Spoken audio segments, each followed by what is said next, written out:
এই তিনটি রাশির জীবনে যদি আর্থিক সমস্যা যদি থাকে, আর্থিক কষ্ট যদি থাকে, জীবনে সাকসেস যদি মানে তোমরা অনেক খাটনি করছো কিন্তু সাকসেস পাচ্ছ না, তবে এই তিন রাশি তোমরা যদি প্রতিদিন এই কাজটি করতে পারো তাহলে তোমাদের জীবনে সাকসেস অবশ্যই আসবে, আর্থিক সমস্যাও কেটে যাবে। কিন্তু এই কাজটি অতি গোপনে করতে হবে, কেউ যেন জানতে না পারে, এমনকি পরিবারের কেউ যেন জানতে না পারে।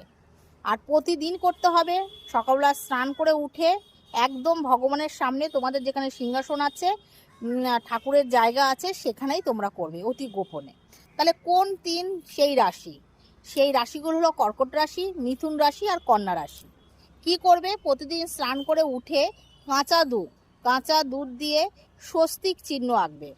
স্বস্তিক চিহ্ন এঁকে তোমরা তারপরে বাড়ির আর যেসব কাজ আছে সেই কাজকর্ম করবে।